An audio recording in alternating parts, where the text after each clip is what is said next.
tulla kolmatta kertaa finaaleihin, mutta nyt ensimmäistä kertaa IFK painassa ja IFK:n kapteeni. Millaiset fiilikset? No odottavalla, että totta kai hieno aikaa eletään tällä hetkellä ja tänään niin tietyllä tapaa valmistautuminen on alkanut eilisen vapaapäivän jäljiltä, että pari yötä joudutaan vielä nukkua ennen kuin päästään ostamaan pelaamaan. Tosiaan nyt on IFK-paita sun käsittäiseuran paita päällä finaalissa. Ei se valmistelu varmaan kauheasti eroa, mutta varmaan jotain eroa siinä on. No, jokainen joukkue on oma tarinansa tietenkin ja meidän joukkueella on oma tarina tälle vuodelle. Ja henkilökohtaisesti totta kai iso juttu päästä pelaamaan tänne kotihalliin, kotiseuran paidassa niitä pelejä. Kyllä se on mulle henkilökohtaisesti tosi iso juttu uran varrelta. Ja halu on suuri, että otetaan se viimeinen steppi edelleen joukkueena ja päästään myös juhlimasta voittoa tässä. 2011 Bluesin paidassa hävisitte IFK:lle täällä Pelikansin paidassa seuraavana vuonna oli kans tappio. Mikä on nyt se steppi, millä tulee se mestaruus? No kyllä se pitää jokaisella osa-alueella olla hyvä, että siitähän se koostuu, että ei niillä nyt ole enää merkitystä, mutta mä uskon, että tässä joukkueessa kaikki on kohdillaan. Meillä on hyvät maalivahdit, meillä on hyvä puolustus, hyökkäys on erittäin vahva, se miten ollaan erikoistilanteet pelattu playoffeissa sillä tietyllä tapaa sillä tasolla, mitä se vaatii, jos haluaa menestyä. Että meidän pitää pystyä niistä asioista kiinni, millä me ollaan tietyllä tapaa menestytty, niin niitä pitää jatkaa. Et ei se ole mitään erikoiskikkailua tai mitään muuta, vaan se on se tietynlainen vaatimustaso jokaiselta pelaajalta toiselle, että pystytään se pitää päivästä toiseen, niin me ollaan sillä aika vahvalla. Millainen vastustaja Tappara on?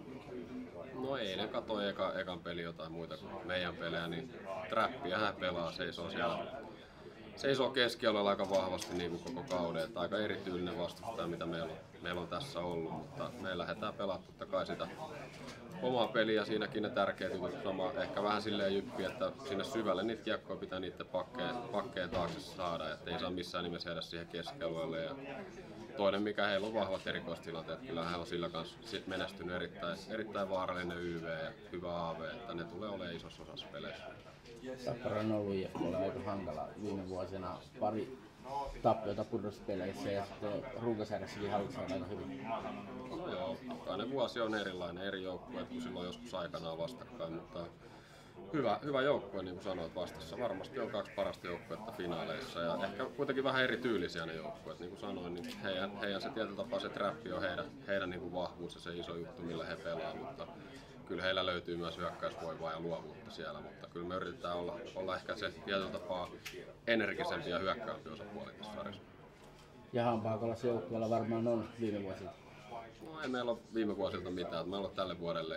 Molemmilla on se yksi ainoa tavoite, meillä on totta kai se tavoite, että me nostetaan sitä kannua täällä näin, että siinä ei tarvitse muistella mitään, että se motivoi meitä eteenpäin kyllä. Kihelmöikö sinua jo ajatus siitä, että IFK:n kapteenina saat nostaa Kanadamallia? No ei pidä mennä ajaa edelleen, mutta totta kai se jollain tapaa se unelma pitää siellä nähdä, koska sitä kohti ollaan menossa ja totta kai se on pitkän matka edessä, ettei sitä saa liikaa miettiä, mutta tietynlainen unelma siellä siitä edessä ilman muuta.